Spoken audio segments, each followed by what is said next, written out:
महंगी दुकानों से खरीदी गई मिठाइयों को छोड़ दें। हम सभी जानते हैं कि त्योहारों के अवसर पर हमारे बजट और हमारे हेल्थ पर कहर ढा सकते हैं, लेकिन क्या होगा अगर मैं आपको बताऊं कि इसका एक हल है। आज की रेसिपी गेम चेंजर है, शकरकंद मावा बाटी। आप विश्वास कीजिए, इतनी टेस्टी है और अविश्वसनीय रूप से बजट के अनुकूल है। हम सिर्फ 10 रुपये की बात कर रहे हैं और केवल 10 रुपये में इतनी टेस्टी मिठाई बनेगी कि कोई अनुमान नहीं लगा पाएगा कि ये शकरकंद से बनाई गई है। सभी कहेंगे ये मावे से बनी हुई है और बनाना इतना आसान है कि आप हैरान रह जाएंगे। तो चलिए शुरू करते हैं।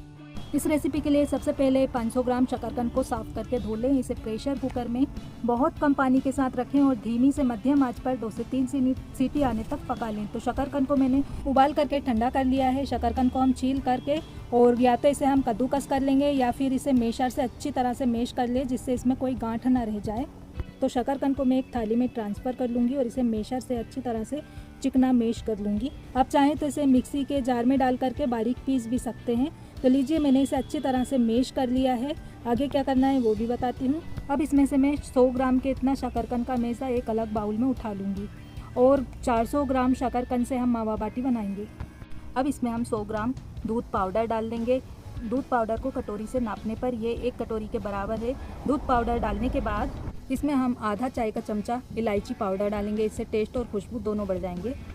अब इसमें हम डाल देंगे 2 चाय के चमचे भर करके दूध की मलाई से इसमें खोए जैसा टेस्ट आता है। और मावा बाटी के लिए आटा गूंदना शुरू कर दें। तो इसे हमें हाथों से अच्छी तरह से मसल कर चिकना करके गूंदना है। देखिए, जिस तरह से मैं गूंद रही हूँ। हमें इसमें घी वगैरह लगाने की ज़रूरत नहीं पड़ेगा, ये अपने आप थाली पूरी छोड़ देगा, क्योंकि इसमें हमने मलाई डाली है। देखिए, एक सा होकर इकट्ठा हो गया है और बढ़िया नरम आटा गूंद करके तैयार हो गया है। इस आटे को हम ढक करके 10 मिनट के लिए रख देंगे, जिससे आटा अच्छे से सेट हो जाएगा और सूजी जो है हमारी अच्छी तरह से फूल जाएगी।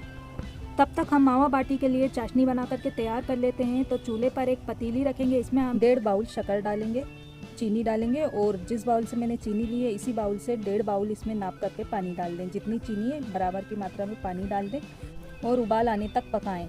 चाशनी को पकने में तकरीबन 5 मिनट का समय लगेगा। 5 मिनट तक इसे उबलने दें। चाशनी को साफ़ करने के लिए हम इसमें 1 चुटकी टाटरी डालेंगे, अच्छी तरह से मिक्स कर देंगे और हाई फ्लेम पर इसे पका लेंगे। हमें चीनी की चाशनी के लिए हल्की चिपचिपी कंसिस्टेंसी की ज़रूरत होती है। तो ये हल्की चिपचिपी चाशनी बन गई है। जिस तरह से हम गुलाब जामुन की चाशनी बनाते हैं ना, तैयार करते हैं, सेम उतनी ही पतली चाशनी बनाकर तैयार करना है। तो चाशनी बन गई है। गैस को बंद कर देंगे और इस पतीली को हम एक तरफ ढाँप करके रख देंगे। इधर मावा बाटी के आटे को रखे हुए 10 मिनट हो गए हैं। अच्छी तरह से सेट हो गया है। हाथ में घी लगा करके मिक्सचर को फिर से मसल करके चिकना कर लें। मिक्सचर अच्छी तरह से चिकना हो गया है। हाथ में दोबारा से घी लगाकर चिकना करेंगे और मिक्सचर में से एक नींबू बराबर पोर्शन तोड़ेंगे और इसे हम गोल गोल घुमाते हुए गोल गोली बना लेंगे। और अब यहाँ पर मैं ले रही हूँ थोड़े से कटे हुए ड्राई फ्रूट्स। इसमें मेरे पास है काजू और बादाम।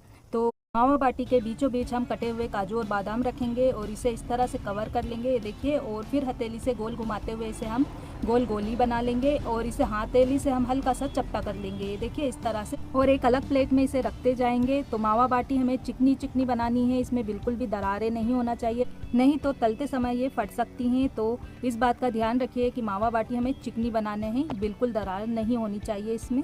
मावा बाटी बनकर के तैयार हो गई है। तो चलते हैं इसे हम फ्राई करने के प्रोसेस में। मावा बाटी को धीमी आंच पर देसी घी या तेल में तल लें। ध्यान रखें कि घी या तेल उबलता हुआ बहुत गर्म ना हो, वरना बहुत जल्दी मावा बाटी भूरी हो जाएंगी। यहाँ पर मैंने पहले से एक कढ़ाई में तेल डाल करके इसे गर्म कर लिया था। जैसे ही तेल हल्का गर्म होगा, इसमें हम एक एक करके मावा बाटी डालेंगे।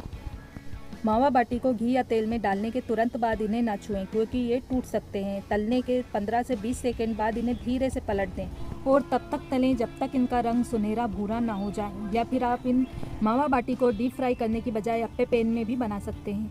जब सारी मावा बाटी तैयार हो जाए तो हम इन्हें टिश्यू पेपर पर निकालेंगे। मावा बाटी में अच्छा सा कलर आ गया है, सुनहरा भूरा फ्राई हो गई है। इन्हें एक स्ट्रेनर पर निकालेंगे और इसका एक्स्ट्रा तेल वापस कढ़ाई में ही निथार लीजिए और इसे हम एक पेपर पर या टिश्यू पेपर पर निकालेंगे और इसी तरह से बाकी की मावा बाटी भी तल करके तैयार कर लेंगे।